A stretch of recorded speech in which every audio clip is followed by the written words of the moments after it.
Quick reminder before we get started on this episode. This podcast is based on my personal experiences and isn't medical advice. One of the most confusing and discouraging parts of going gluten-free is that you might remove gluten and you follow all the rules and you're still not feeling great.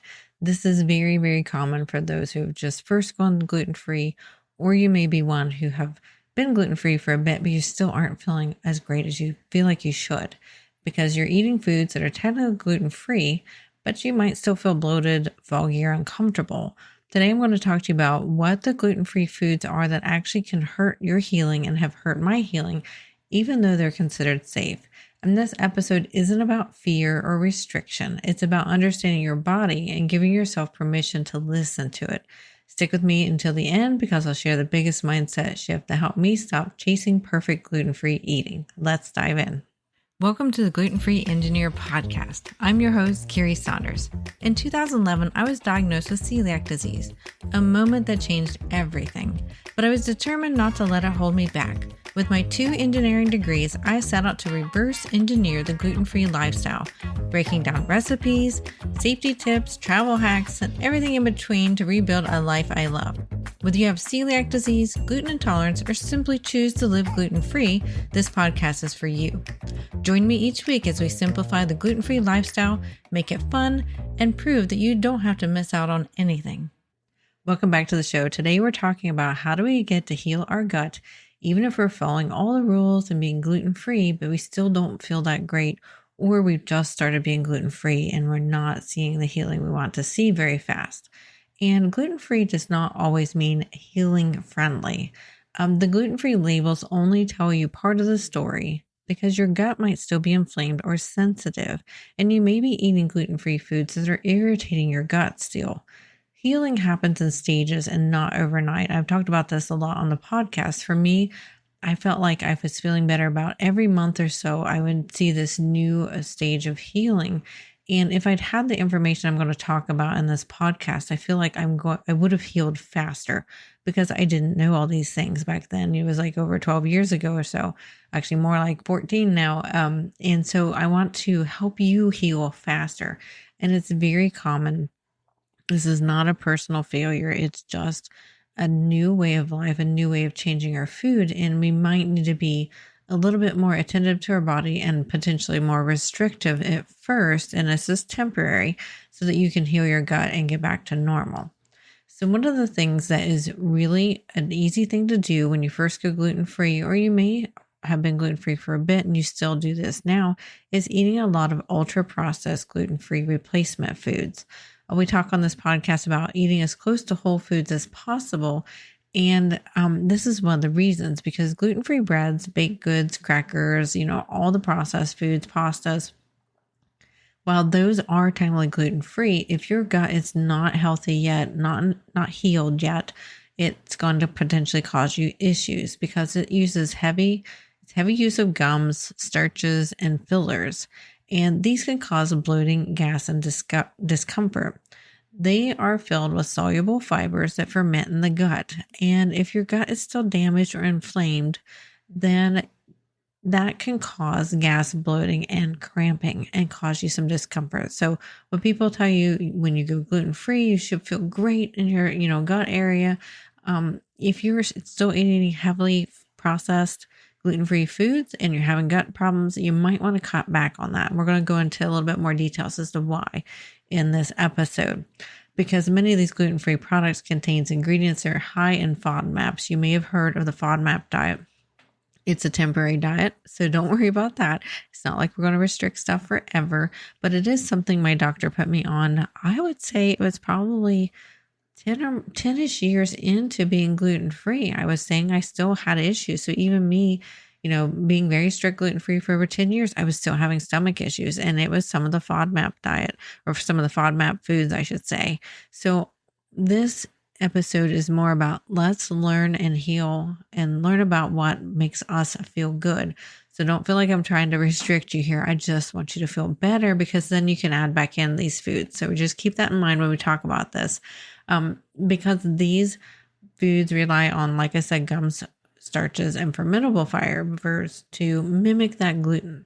So if your gut is still healing, those ingredients can be really hard to digest. So first we want to heal you, and then we can start adding in some of these favorite foods you might have. These foods can ferment very quickly. That creates gas that can irritate your already sensitive gut lining.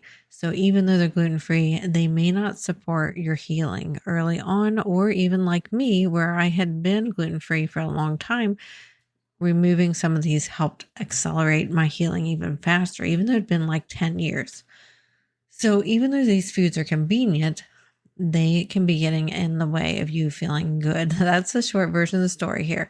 So what are we going to be looking for? So gums and thickeners can cause you issues.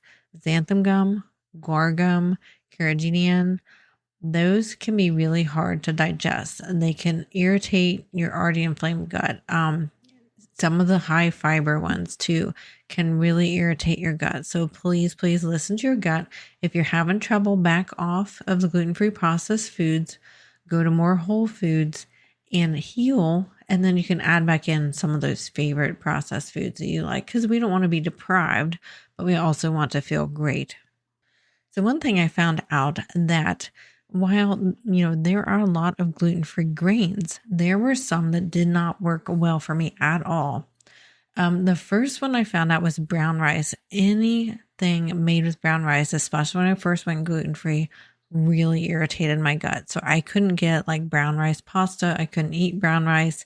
That really irritated my gut. So if you're having digestive issues and you eat brown rice, I highly recommend you cut that one out. Another very common one to cut out would be oats. Even certified gluten-free oats can be very hard to digest on an inflamed gut. Think about it as having like road rash. Maybe you fell down, you're not going to want to touch or rub that part of your skin for a while until it's healed. This is what we're talking about inside our intestines, and our intestines have been damaged. They have, let's call it road rash for lack of a better word. They're irritated. You don't want to put things through it that are rough, like brown rice, like oats. Another one would be corn. That's rough on our system. Those aren't, soft type of grains or soft types of foods.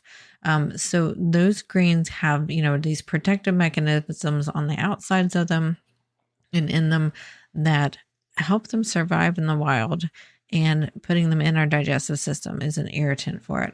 So they're not necessarily bad foods, but you might want to hold them back while you're healing. Now, another thing I ran into was that nightshades can be a trigger. And for me personally, tomatoes were the worst. And I've just recently figured this out like a year or two ago. So it took like 13 years or so for me to figure out that tomatoes caused me digestive issues. They can cause me headaches, allergy symptoms. They made me tired. So note that even if you've been healed for a while, there may be one food or two that may be giving you fits. So look at the nightshade family and see if there's something you eat a lot of, and consider pulling that out to see how you feel for like a week or two. Usually it's something we're eating pretty regularly, or that can cause issues and that you're going to notice. And then another thing that can get you, and I alluded to this, talked a little bit about this earlier in the podcast, is high FODMAP foods. So FODMAP foods are fermentable foods. It's an acronym for a pretty big word.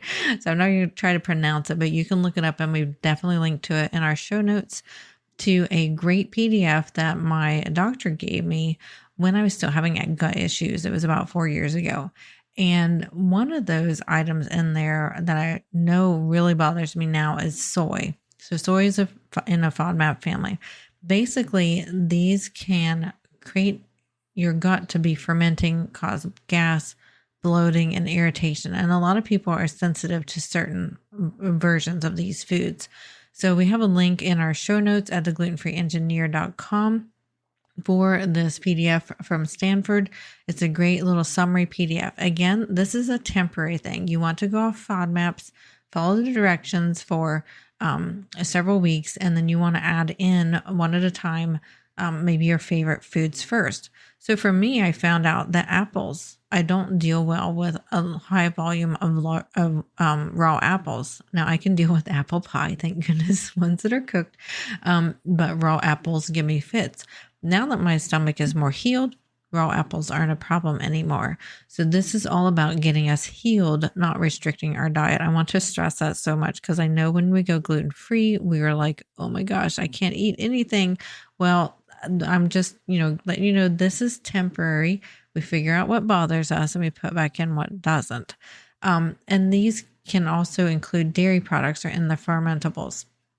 And then let's speak on dairy real quick. So one thing I found as a celiac and just general healing is that certain dairy is much easier on my stomach than other dairy. So if you're a person who thinks that you can tolerate dairy but not too much, I encourage you to try to eat only grass-fed cow dairy and see how you feel. You might see a huge difference. For me, I could tolerate dairy, but sometimes it did give my stomach an issue. Well, that's when I was eating a conventional dairy and not grass-fed dairy. Luckily, here locally, we have grass-fed milk from Snowville.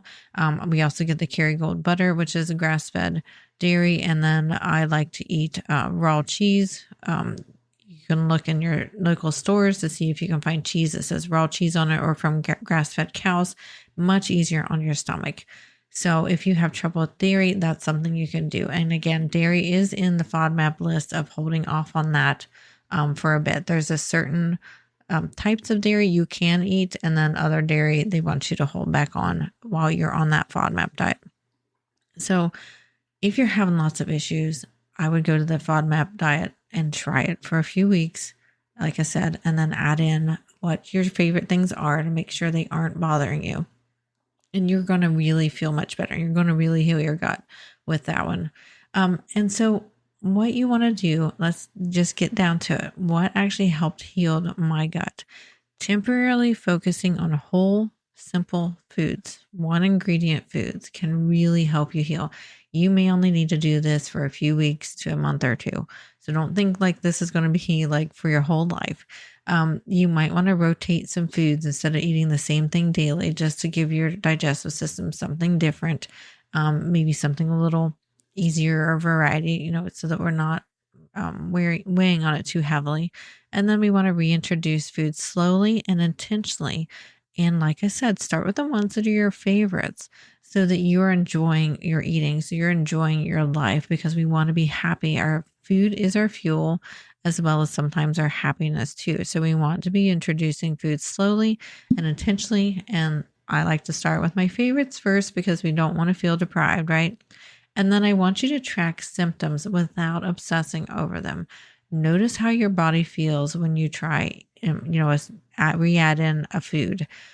Pay attention to it. Log this, don't obsess too much, but we want to be mindful of what we're putting in our body and how we feel. It's just the best way to heal and to move forward in our healing journey.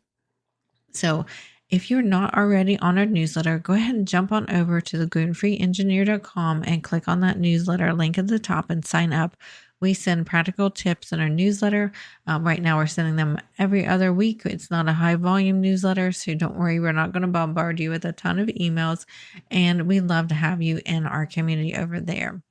And then that biggest shift that helped me healing my gut was letting go of the idea that gluten-free had to look like everyone else's gluten-free. Once I stopped chasing what was allowed into my diet and started paying attention to what actually made me feel good, everything changed and I felt so much better, and I hope you do too. Thank you for listening to this episode of The Gluten-Free Engineer. If you found value in this story, please share it with someone who might need encouragement on their own gluten-free journey. For more tips, recipes, resources, and even links to my YouTube channel, head on over to theglutenfreeengineer.com. It's your one-stop hub to make gluten-free living simple, fun, and full of flavor. And don't forget to subscribe so you never miss out on an episode. And we will see you next week. The Gluten-Free Engineer podcast is for informational and entertainment purposes only. I share my personal experiences and stories about living with celiac disease and navigating a gluten-free lifestyle. This podcast does not provide medical advice. Always consult with a qualified healthcare professional for medical questions, concerns, or advice specific to your health. This episode is brought to you by Find Me Gluten-Free, your go-to app for discovering safe, gluten-free dining options wherever you go. Whether you're traveling or just looking for a new local spot, this app helps you find restaurants with gluten-free options, read reviews from other gluten-free diners, and avoid risky places, just like our family has used this app for many years. And here's the best part. Just for the Gluten-Free Engineered listeners, you can get an exclusive $5 discount on a premium membership. Head on over to theglutenfreeengineer.com/Find Me Gluten-Free or check the show notes to grab your deal and make dining out stress-free, because eating out gluten-free shouldn't be a guessing game.